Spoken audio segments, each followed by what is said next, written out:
Álcool e direção não combinam, isso a gente sabe, já falamos aqui, a frase é bastante conhecida de todos nós motoristas. Mas a bebida alcoólica continua sendo uma das principais causas de muitos acidentes. Só para se ter uma ideia, segundo a Associação Brasileira de Medicina de Tráfego, das 35 mil mortes no trânsito registradas no Brasil, antes até da lei de tolerância zero para o álcool, metade das vítimas tinham algum percentual de bebida no organismo. Por isso, dirigir sob o efeito do álcool, mesmo em pequena quantidade, ou seja, em qualquer quantidade, é perigoso e também contra a lei. Por que acontecem tantos acidentes no Brasil? Qual é a melhor forma de conscientizar o motorista? Mande a sua opinião, você faz isso pelo nosso e-mail, que é comapalavra@rtve.pr.gov.br. Fabiano, você acha que o motorista, ele se conscientizou disso, que bebeu um pouco não pode dirigir? Porque eu tenho aquela sensação assim, não, se eu estiver embriagado, aí tudo bem, não posso dirigir, mas eu bebi só uma cervejinha. Vocês, quando fazem blitz, devem encontrar ainda esse comportamento, né? É a questão da percepção de risco. O motorista acha que 2 copos de cerveja não vão alterá-lo. Ou pelo menos não para ele, não né? para ele. Mas 2 copos de cerveja muitas vezes é a porta para muitos mais. Então, hoje o motorista ainda, eu acho que é importante falar que nós estamos falando dos motoristas no geral, mas ainda de uma pequena parcela que insiste nessas condutas criminosas. Hoje, a Polícia Rodoviária Federal no Paraná, em 2010, aplicou mais de 204 mil testes de bafômetro. Cerca de 4.200 motoristas ainda foram reprovados. E desses, mais de 2.000 foram presos por embriaguez ao volante. Então, nós temos ainda um universo que, mesmo que pequeno em relação ao número de testes feitos, ainda é um universo que pode causar, que poderia causar um dano extremamente grande. Porque o motorista embriagado, essa percepção de risco que nós estamos falando aqui, que muitas vezes você não tem porque estou perto de casa, porque estou fazendo um caminho conhecido, porque confio no meu carro, porque confio na minha capacidade, essa percepção de risco que muitas vezes é turva ao motorista, com álcool ela fica zero. Esse motorista torna-se mais ousado. E, sem dúvida alguma, em 80% dos casos, o motorista que dirige embriagado, ele acaba lesionando alguma outra pessoa que está no trânsito, muitas vezes de forma totalmente correta. E eu acredito que o doutor deve ter aqui relatos de motoristas embriagados que chegam aos hospitais em números grandes, né? E ferimentos gravíssimos. Mas você tocou numa situação do motorista embriagado. E agora os veículos de comunicação trouxeram uma outra informação. E aí eu vou fazer a pergunta a você. E o celular? Porque houve agora uma pesquisa dizendo do que você mandar um torpedo, uma mensagem no celular, é tão perigosa quanto você estar embriagado em decorrência exatamente do quê? Você perde, né, vamos dizer, a noção do perigo. Você está desviando sua atenção. O que você pode dizer disso? Sem dúvida alguma. Acho que o trânsito hoje, como falei, nós dirigimos num ímpeto muito comum no trânsito. É a máquina mais complexa que o civil pode operar. É um veículo, é uma máquina de 1 tonelada, às vezes mais. E você está ali em velocidades que acho que são baixas, 60, 70, mas são velocidades já capazes de causar grandes danos. E o motorista é o celular. Atendemos um acidente gravíssimo há um tempo atrás na subida da serra da 376, aqui para Curitiba, onde o motorista saiu da pista, capotou seu veículo, a esposa faleceu no acidente e ele declarou que ele perdeu o controle porque estava trocando um CD do som. Então, o celular, operar às vezes o GPS com o carro em trânsito, ficar procurando uma estação de rádio, isso com o carro em movimento, o motorista se distrai por segundos. E se nós pensarmos que um carro a 100 por hora, em 1 segundo, você vai rodar aí 30, 50 metros, é uma faixa que o motorista se expõe muito.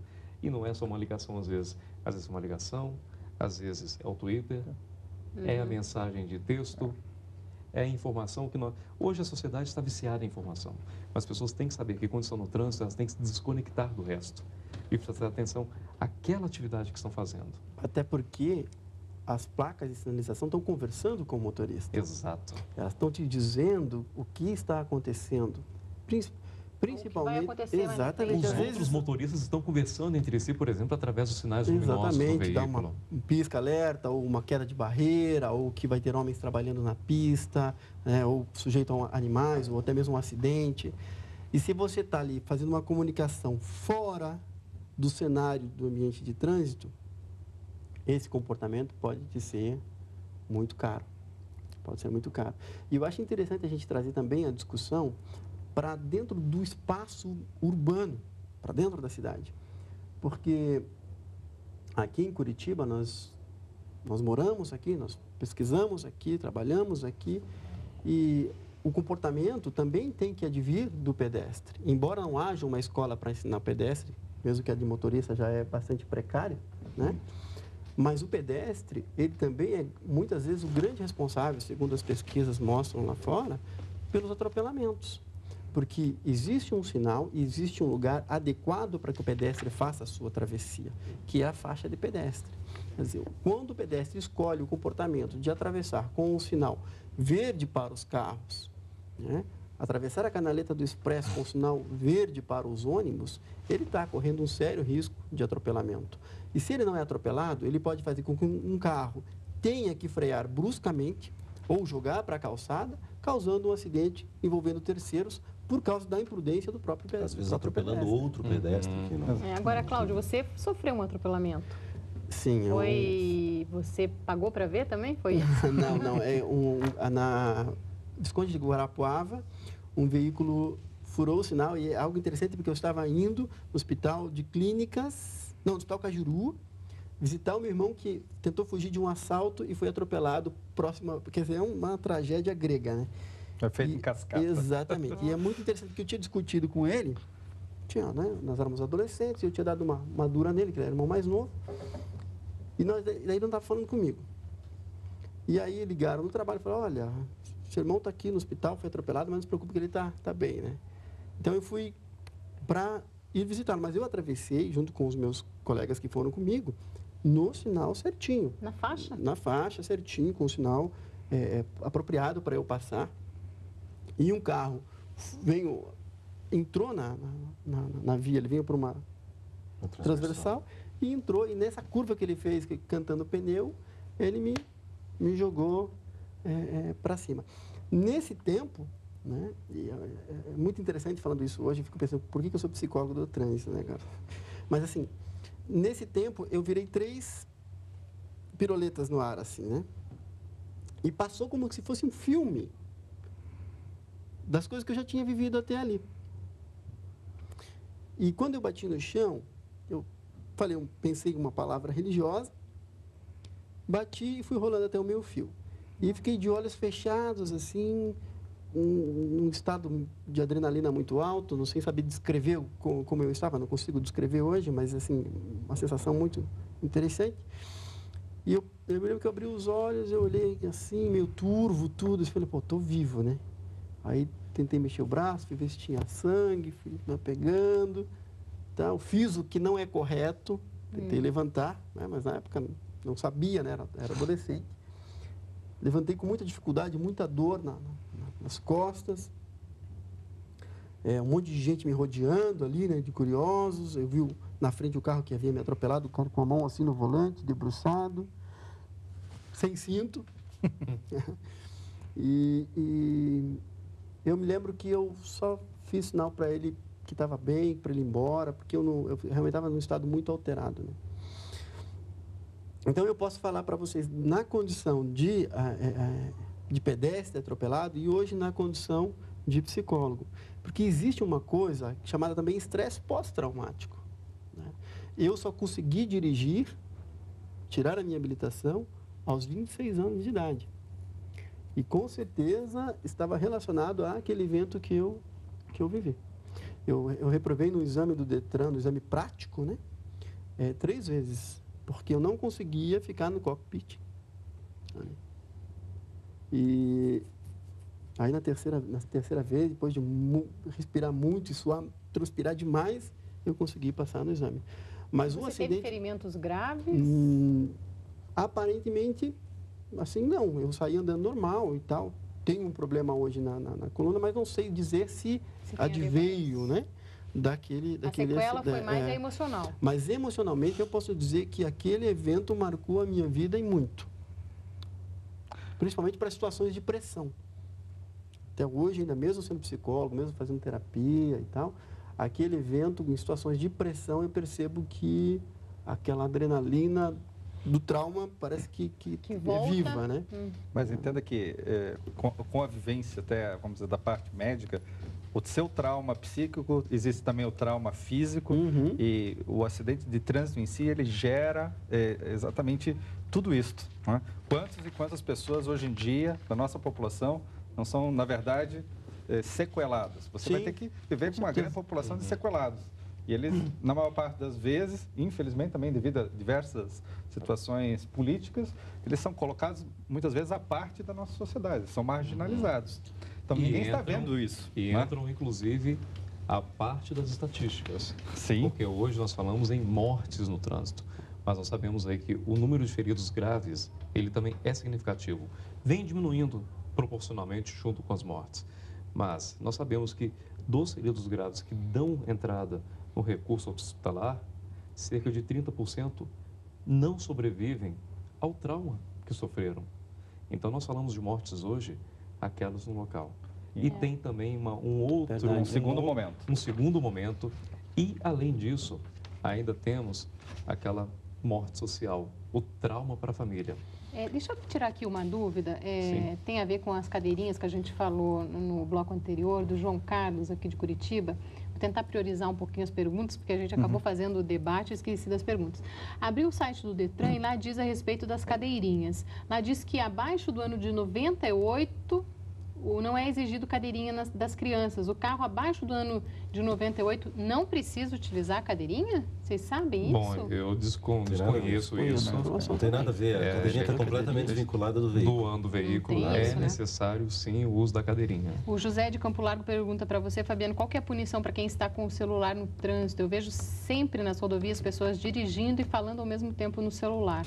O celular no trânsito é uma infração média.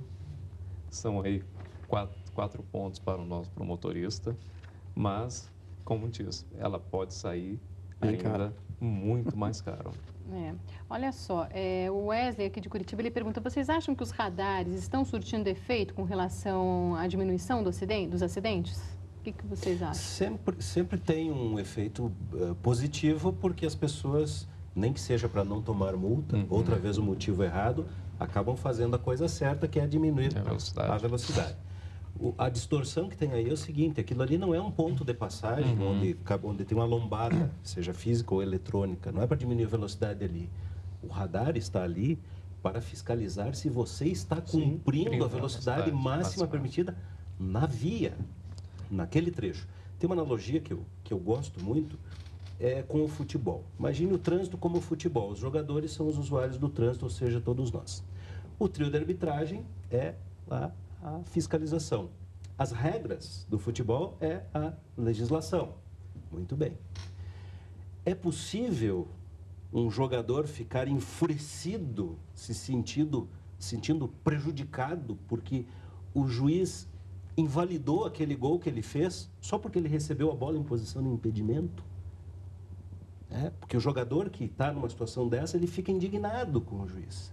Pô, mas por que o bandeirinha tinha que estar me olhando ali e avisou o juiz?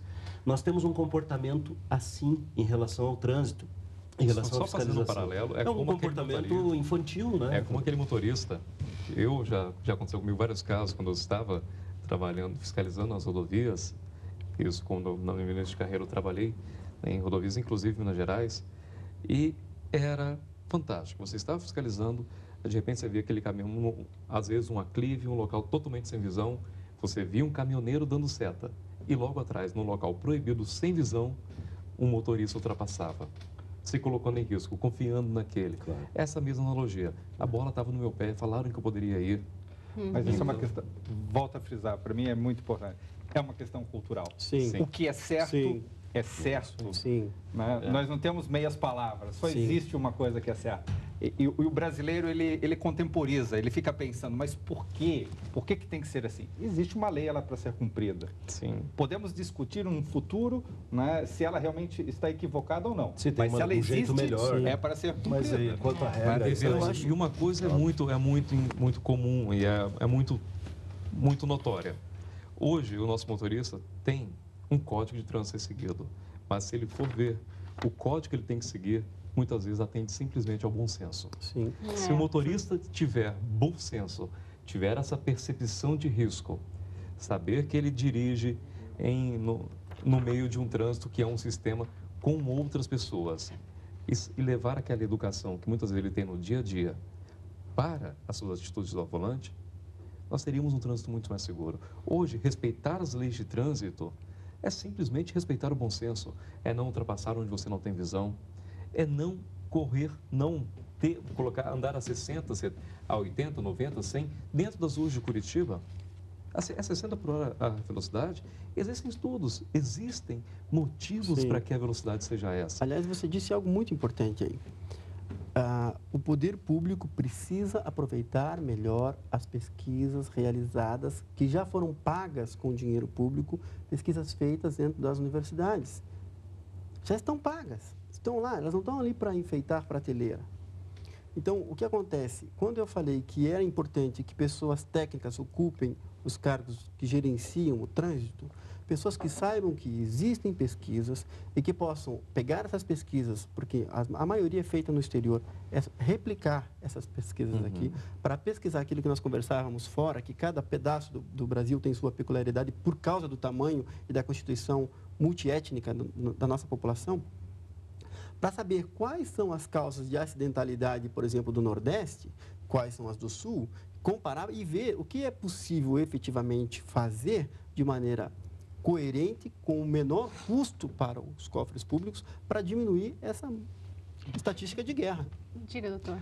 E aí eu faço quase com um apelo, porque a gente também transfere às instituições governamentais tudo. Sim. E eu rogo uma coisa, as famílias, os pais, se o pai dá o exemplo ao filho, a próxima geração, ela vai achar que tudo isso é natural. Usar um cinto de segurança é natural, a percepção do risco é natural.